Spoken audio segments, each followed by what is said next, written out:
Shalom, irmãos, bom dia. Continuando aqui a nossa peregrinação do Egito a Canaã. Hoje nós vamos falar sobre a Arca do Testemunho. É claro que é um assunto bem extenso, né, mas trazendo para um devocional de aplicação de vivência diária, nós conseguimos enxugar um pouquinho, né, enxugar tudo, né, melhor dizendo, para que os irmãos vejam Cristo na Arca da Aliança, ou Arca do Concerto, ou Arca do Testemunho. O texto que nós estamos meditando é Efésios, capítulo número 3, versículo 17, que diz: Para que Cristo habite pela fé no vosso coração, a fim de, estando arraigados e fundamentados em amor, poderdes perfeitamente compreender com todos os santos qual seja a largura e o comprimento, e a altura e a profundidade, e conhecer o amor de Cristo, que excede todo entendimento, para que sejais cheios de toda a plenitude de Deus. Então, irmãos, o que o Senhor deseja fazer em nós? Ele deseja nos tomar por completo. Então, após Cristo habitar em nós pela fé, nós temos agora formas de conhecer esse Cristo, conhecer a sua largura, o seu comprimento, a sua altura e a sua profundidade. E isso só é possível quando nós começamos a ver que tudo é o Senhor. Se você estiver aí na sua sala agora, na sua cozinha, e olhar para cada item que está aí, entenda com fé isso que eu vou dizer, não me tenha por louco nem herege, mas cada item que está aí, ele tem uma finalidade. E se você olhar de uma forma profunda nesse item, você consegue trazer a tipologia de Cristo nesse item. Por quê? Porque tudo é o Senhor. Nós conseguimos enxergar que todos esses itens que nos servem como uma mesa, uma cadeira, uma porta, um vaso de decoração, nós conseguimos ver o Senhor nesses itens. Então, partindo desse ponto, os israelitas eles provaram primeiramente o Senhor como Cordeiro, um Cordeiro de redenção. Em Gênesis, o Senhor é a árvore da vida, que produzia um fruto. Mas agora, em Êxodo, o Senhor é o Cordeiro de Páscoa, que para produzir alimento para o homem, diferente da árvore, que era uma árvore de vida, estava viva, o Cordeiro só consegue produzir alimento para o homem se ele estiver morto.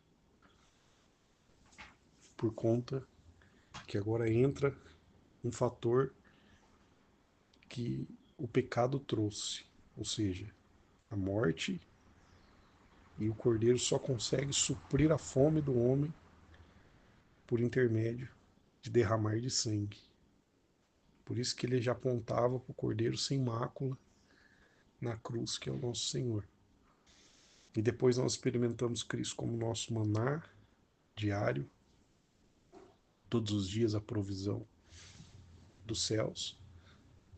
E hoje nós vamos rumo a Canaã, ou como tomar posse de Canaã, experimentando Cristo como a arca da aliança, do testemunho ou do concerto. Né? Tem essas três palavras aí. Estou um pouquinho gripado, então às vezes a garganta dá uma coçadinha, mas eu vou me esforçar para não tossir aqui para os irmãos. Em Hebreus 9:4, irmãos, o texto diz assim, aqui está fazendo uma amostra do tabernáculo. tem um pouquinho de diferença, pois aqui o altar do incensário está dentro do Santíssimo, mas é assunto para outro dia. O versículo diz assim, que tinha o incensário de ouro e a arca do concerto, a arca do testemunho, a arca da aliança, coberta de ouro toda em redor, em que estava um vaso de ouro que continha o maná e a vara de Arão que tinha florescido, e as tábuas do concerto.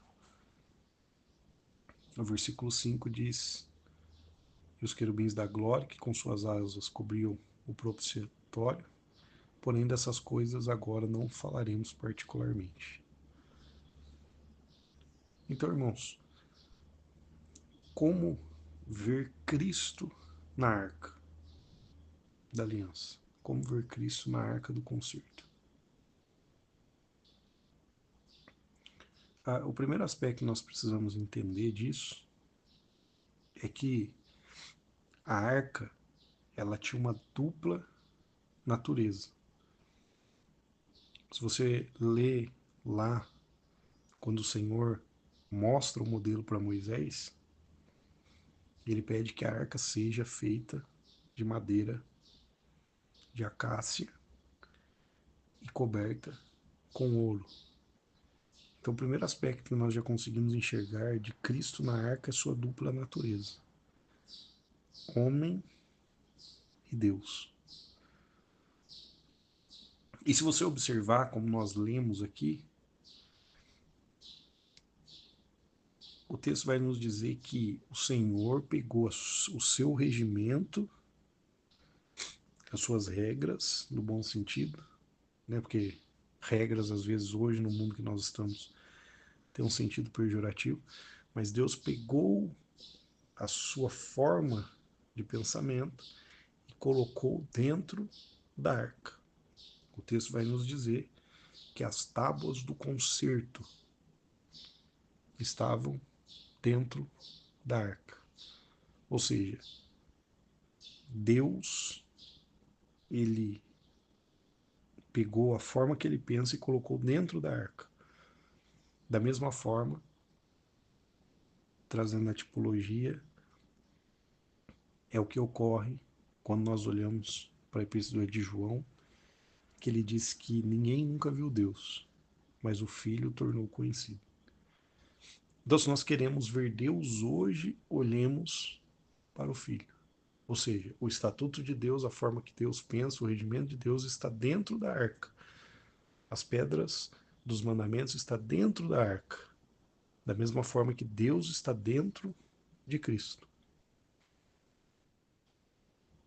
Então, se nós queremos entender como Deus pensa, hoje olhemos para Cristo. Cristo é a imagem do Deus invisível. Olhemos para Jesus e enxerguemos o Pai. Essa foi uma das perguntas. Desculpa, irmãos. Essa foi uma das perguntas de um dos discípulos. Mostra-nos o Pai. E aí o Senhor respondeu: Estou convosco todos esses dias. Então, se queremos ver o Pai, olhemos para Cristo. E a arca, ela estava no centro do Santíssimo. Então, que nós experimentemos esse, como posso dizer, esse local, esse lugar de Cristo em nós. Ou seja, que Cristo seja o centro da nossa vida.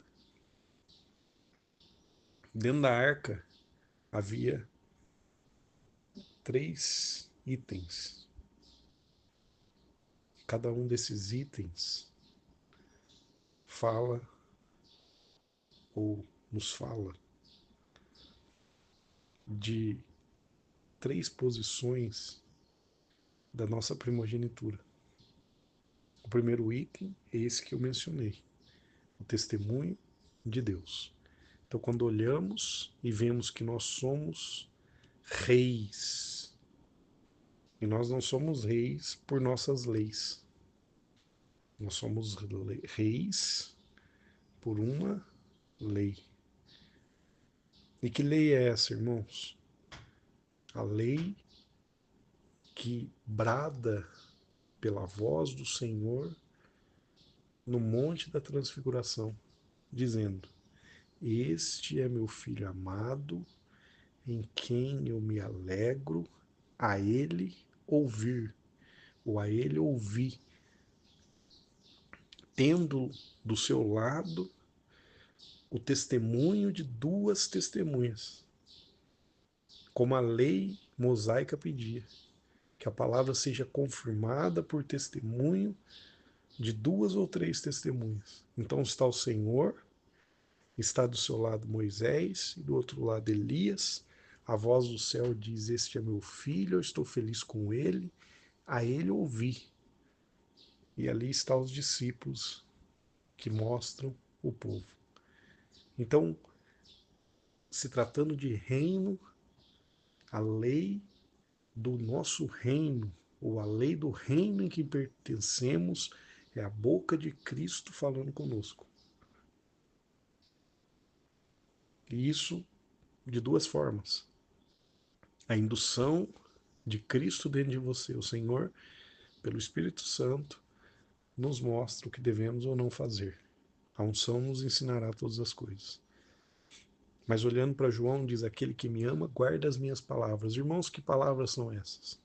Às vezes nós falamos: essas palavras é as palavras dadas a Adão. Essas palavras é as palavras dadas a Abraão. Essas palavras é as palavras dadas ao povo através de Moisés. Não, irmãos. É a palavra do próprio Senhor. Olhai para Mateus 5, 6 e 7. Então, se tratando de reino, e se tratando de arca do concerto, e se tratando de que dentro da arca do concerto, na antiga aliança, no antigo pacto, estava o testamento de Deus, a forma que Deus pensava, estava guardada ali dentro. Agora a forma que Deus pensa está dentro de Cristo, guardada. E Cristo passa à frente essa palavra, dizendo: pelo testemunho do Pai, firmado por duas testemunhas, Moisés e Elias, ouça o Filho. Então, nós somos reino, e reino que somos governados pelo testemunho do Senhor Jesus. E testemunho esse que é o que ele fez e o que ele é. Queremos, quando falamos, Senhor, manifesta o teu testemunho. Manifestar o testemunho é o que o Senhor fez e o que o Senhor é. Outro item que estava na arca era a vara de Arão que tinha florescido.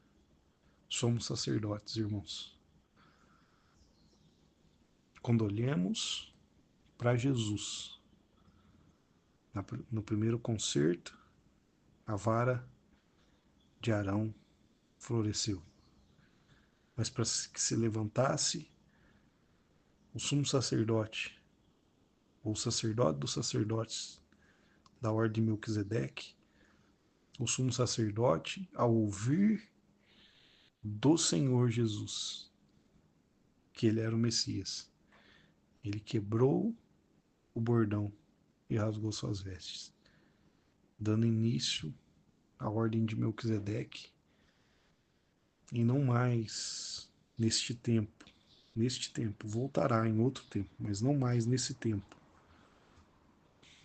O Senhor tem sacerdotes na casa de Arão, mas hoje o Senhor tem sacerdotes em qualquer casa, em qualquer povo, em qualquer língua, em qualquer nação, que professe e crê no nome poderoso do seu Filho. Então nós somos sacerdotes segundo a ordem de Melquisedeque. Quando olhamos para a arca, lembramos do nosso encargo. Que encargo é esse? De ministrar todos os dias perante o Senhor. levamos os céus, ou melhor, a terra aos céus, e trazemos os céus para a terra. Como sacerdotes, ministramos perante o Senhor, em uma linguagem simplificada, metafórica, levamos a terra aos céus. Como reis, trazemos os céus para a terra. E por fim, irmãos, o texto diz que havia o maná. O que é isso? Maná, algo que caía dos céus para a terra. Isto fala da dupla posição que nós temos: celestiais e terrenos, na primogenitura. E comemos esse maná diário, irmãos, que é a vontade diária de Deus para que nós, de fato, confirmemos a nossa eleição. Todos os dias que você coma o maná que cai dos céus para a terra e que você confirme a sua eleição como primogênito que somos. Porque o Senhor nos predestinou à primogenitura, mas nós precisamos confirmar isso. E não fazer como Rubem, que trocou a primogenitura, deitando-se com uma das mulheres de seu pai. E vendo o pai que não poderia confirmar a ele a primogenitura, dividiu a primogenitura para 3, dando o sacerdócio para a casa de Levi, dando o reino para a casa de Judá e, por fim, dando a porção dobrada para a casa de José.